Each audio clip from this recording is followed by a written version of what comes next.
Empecemos por nuestra respuesta al tribet fuera de posición, es decir, nosotros abrimos de posiciones tempranas o intermedia y el donk que está IP nos hace un tribet. Cuando los stacks son medianos, digamos hasta 35 y 40 ciegas, en el 90 y pico, por no decir casi el 100% de los casos, nuestra estrategia va a ser de push o fold. No vamos a hacerle call. El rango que vamos a usar para forbetear push va a estar estrictamente relacionado a el rango que tiene el donk para tribetear. Mientras mayor sea el rango de tribet del donk, mayor va a ser nuestro rango de push. Mientras menos donk sea, más vamos a ser selectivos a la hora de clavar desde acá. A un donk que está completamente pasado, no te voy a andar dando tablas exactas porque tampoco las tengo. Es una cuestión de percepción, es una cuestión de momentos, de interpretación de la dinámica o el flow. Contra un donk que está recontrapasado, utilizaría, creo que absolutamente todos los pares, o como mínimo los pares del 5 para arriba. Usaría todas las Broadway, usaría todos los ases suitados altos, usaría por supuesto todos los as X arriba de as 10. Y acá viene la parte más engañosa de toda la cuestión. ¿Qué tan donk sigue siendo el tipo cuando nosotros le forbeteamos push? En el póker hay una cosa que se llama punto de honestidad. El punto de honestidad es el punto de la mano donde un jugador, justamente como lo dice el nombre, se vuelve honesto. Al nosotros hacer un forbet push, el tipo, si no es un enfermito mental, se va a poner honesto y solamente va a pagar con la parte del rango que tenga equity. Generalizando un poco más el concepto, durante el juego en general, casi todos los jugadores tienen su punto de honestidad cuando son forbeteados, es decir, tribetean en bluff, pero cuando los forbetean, ahí hacen call o 5bet solamente con cartas que ya entran en un rango apto para la situación. Si nuestro amigo donk es de los que tribetean y tribetean y tribetean a cada rato, pero tiene un punto de honestidad, digamos, normal o estándar a la hora de ser forbeteado, es cuando a todas esas cartas que te mencioné vamos a empezar a agregarle un montón de cartas que cuando les pagan no juegan tan bien, pero tampoco juegan tan mal, y si agregamos el full equity a la ecuación van a ser rentables a largo plazo. Por ejemplo, todos los pares que en principio yo dejé más afuera que adentro cuando los enumeré hace un rato, pares de 2, de 3 y de 4, y las suites conectadas tipo 6, 7, 7, 8, 8, 9, 9, 10 suite, esas cartas pusheándolas, si esta persona va a tener un 20 o un 30% de fold, con el dinero muerto que vamos a recolectar las veces que foldee, van a ser EV positivo a largo plazo. Ahora, si una vez que el tipo nos tribeteó, va a ir a la guerra con absolutamente todo su rango de tribet, y este rango de tribet es literalmente medio mazo, esas mismas cartas tampoco juegan mal, pero ya estaríamos yendo al bingo. Ustedes saben que yo odio el bingo, pero bueno, hay situaciones en las que o jugás al bingo o no jugás al póker, porque si no te van a explotar. Entonces, si el tipo tiene muchísimo tribet, y bueno, le vamos a apoyar igual par de 2, aunque sepamos que no tiene fold. Para cerrar, si esta persona es de las que sí tienen un punto de honestidad, digamos, cuerdo, y van a foldear a muchos de nuestros forbet push, ases y reyes, podemos tranquilamente flatearlos, hacer un check call en el flop y dejar que se estrole con todas sus manos de humo, aire o showdown value, que va a seguir pusheando en apuesta de continuación con un SPR de 1 o de 2 o de 3, las va a vivir clavando y bueno, nos va a poner la plata en el bolso, cuando quizás forbeteando push vamos a tener, como decíamos, un 20-30% de fold, lo que no sería un buen negocio. Ahora vamos al juego más deep, y acá se pone interesante porque ya vamos a tener un montón de rango de call, y nuestro rango de forbet push, no te digo que va a desaparecer, pero va a disminuir de una manera sensible. Solamente vamos a forpushear a la gente que literalmente no tiene ningún tipo de fold, a esos animales vingueros totalmente timberos, y bueno, a esos les vamos a pushear ayes, reyes, damas, jotas, y vamos a ir a vinguear por valor, por 50, 60, 70, 100 ciegas, no importa. Ellos ponen la situación así. ¿Por qué no le timbeamos de esta manera a par de jotas o damas a los fishes? Porque los fishes, primero, que tenían un rango de tribet súper acotado, y segundo, porque en el flop nos iban a poner de frente su mano con el sizing. Estos donks, no, estos donks en el flop van a apostar igual, tengan o no tengan, y nunca vamos a saber hasta qué punto tienen o no tienen, salvo que tengamos notas específicas de ellos, cosa que probablemente no tengamos, porque esos tipos aparecen y desaparecen del juego en el día, se funden y no los encontrás nunca más. Entonces, si estamos jugando contra un tipo que de las últimas 10 manos triveteó 7 y tenemos damas o reyes y sabemos que el tipo no tiene ningún tipo de fold, le vamos a clavar las 100 ciegas y que Dios provea. Claramente esto sería un tipo de excepción porque en general por 100 ciegas este tipo de donks tienen un montón de fold. Por lo tanto vamos a preferir usar una estrategia de 4bet o call relativamente estándar. El sizing del 4bet no va a ser tan grande en principio, salvo que queramos tener mucho fold, por ejemplo con nuestros as rey y as dama. Olvídate de la polarización de rangos para forbetear a estos animales. ¿Qué sería un rango polarizado? Un rango polarizado sería un rango que contenga lo mejor y lo peor de nuestro rango, o sea, valor puro y manos en bluff. Primero y principal porque estos tipos no tienen ni la más pálida de lo que es un rango polarizado. Y segundo, un rango polarizado juega bien cuando tenemos mucho fold, que eso suele suceder cuando estamos IP. Out of position contra estos tipos vamos a tener poco o nada de fold. Entonces, ¿de qué nos sirve polarizar rango y meter un montón de manos que están en el rango más bottom, en el rango de bluff, cuando los tipos nos van a pagar siempre? Olvídate, eso es inviable en esta situación. Vamos a usar rango lineal fuera de posición. ¿Qué significa? Vamos a tomar todas las mejores manos que consideremos que en esa situación puntual le van ganando a la mitad del rango en adelante de este donk, y prepárate para la guerra porque estamos forbeteando un rango lineal de valor asumiendo que el tipo va a foldear poco o nada. ¿Qué significa esto? Que vamos a terminar jugando un pozo fuera de posición con un SPR pequeño, pero lo vamos a estar haciendo con un rango que va a ir matando al rango completamente enfermizo del rival y contra un jugador que claramente no tiene ni idea. Ese rango lineal de valor que forbeteamos va a la guerra. Ese rango no se foldea, salvo que tengamos una lectura muy precisa de que el tipo tribetea un montón y paga un montón el 4bet, pero no hace 5bet salvo con par de ases o par de reyes. Una lectura para la cual vamos a necesitar jugar una cantidad de manos tan importante que lo más probable nunca la lleguemos a jugar contra este tipo de jugador. Salvo esa lectura, nuestras manos forbetearon para pagar el all-in y timbearla. Olvídate que vamos a forbetear as dama suite y le vamos a foldear por 100 ciegas a un enfermo.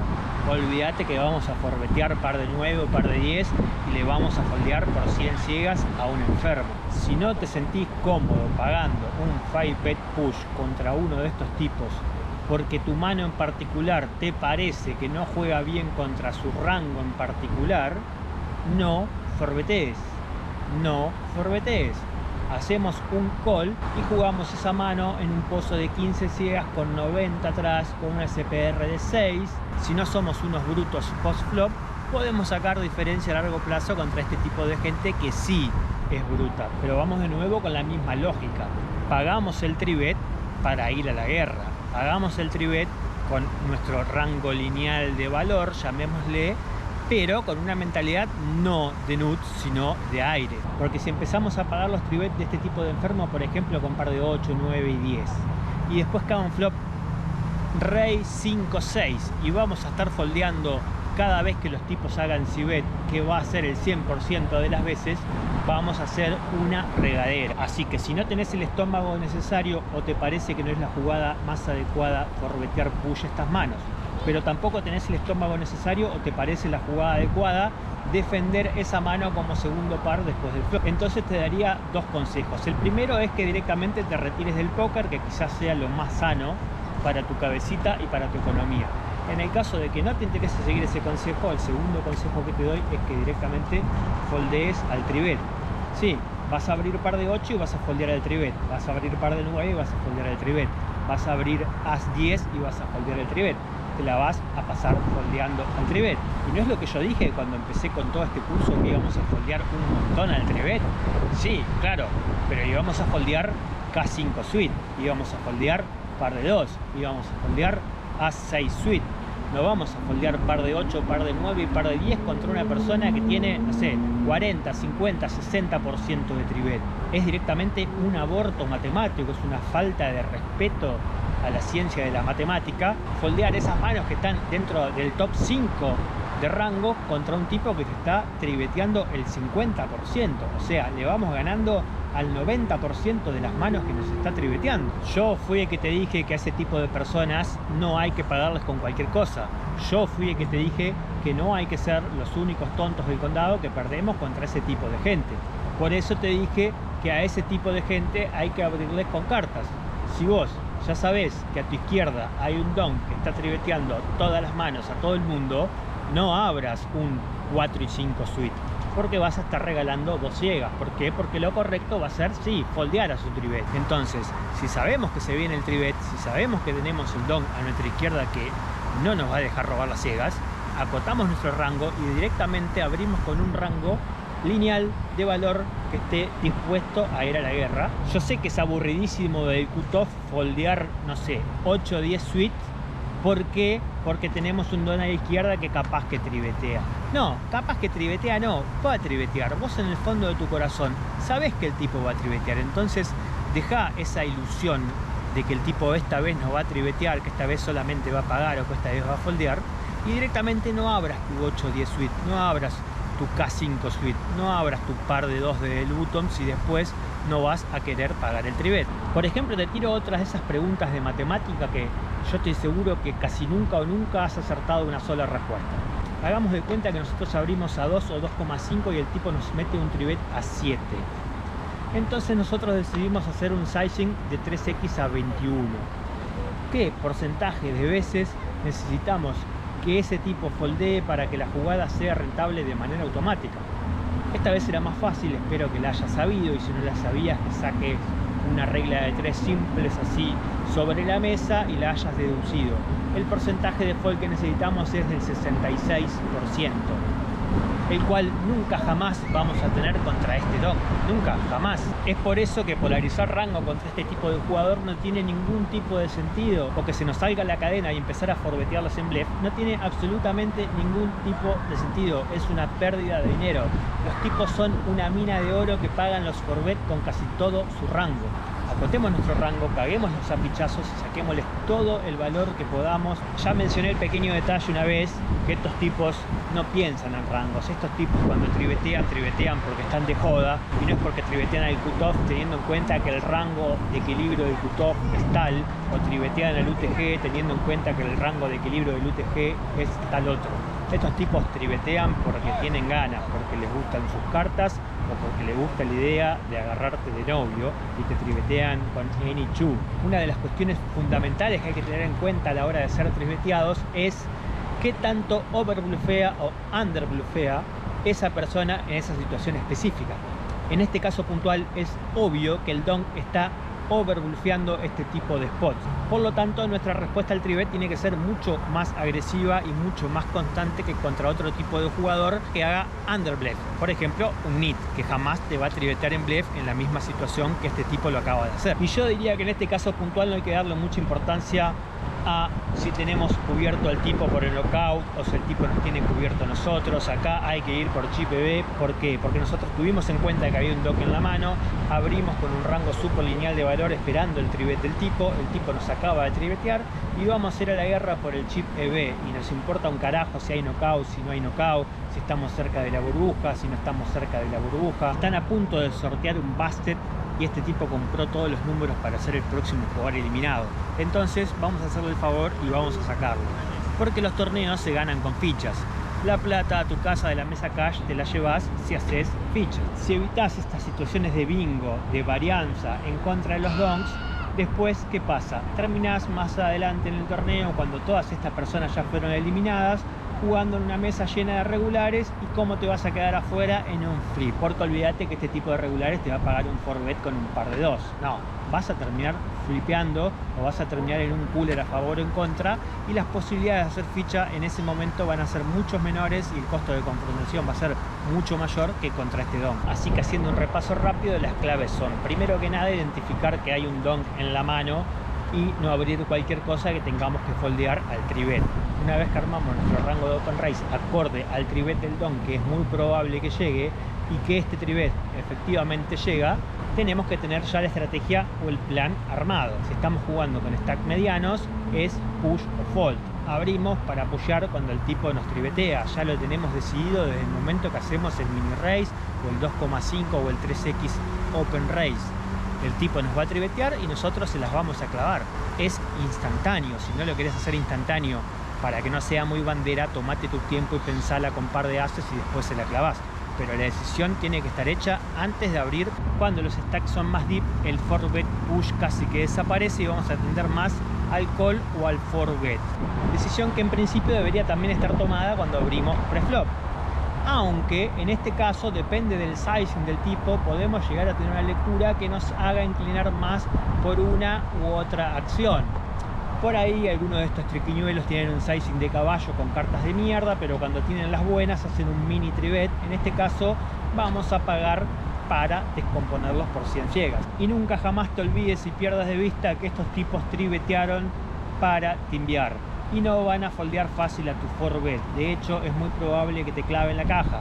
Así que a la hora de forbetear, estate preparado para pagar el all-in o bien para jugar un flop, porque los pozos que te vas a robar van a ser pocos o ninguno. Así que hay que ponerle huevos. Para amargo ya está Riquelme. No seamos los Riquelme del póker y vamos a jugar, a matar o morir contra este don, con nuestras cartas, con nuestro rango, que lo va matando a su rango. Y por supuesto, siempre hay que estar atento a tomar notas y tener lecturas específicas, porque si podemos poner este don, cosa que no es muy fácil, en una mano precisa o en un rango de manos súper acotado, ahí sí es donde podemos desviarnos de esta estrategia que te estoy diciendo yo, que es una estrategia completamente default y de la cual nos vamos a desviar y nos vamos a adaptar a la situación puntual cada vez que podamos. No es fácil diferenciar cuando un donk empieza a repartir fichas para todos lados. Oh, mirá, justo el donk en esta mano tiene par de ases. Pero es posible. A mí me pasa, no siempre, pero me pasa. Muchas veces cuando tienen ases me estrolo porque no se los llego a leer, porque no es una cuestión fácil como contra un nit o un fish detectar cuándo estos tipos realmente las tienen y cuándo no. Pero de vez en cuando hay alguno que otro don que sí, que es muy transparente. Entonces, cuando encontramos esta transparencia, nos adaptamos. Y si tenemos que foldear, foldeamos. Y si después nos quedamos con la duda, y bueno, nos quedamos con la duda, pero en el momento hacemos el fold que nuestro instinto nos dice que tenemos que hacer. Siempre jugamos con el instinto de nuestro lado y no en contra de nuestro instinto.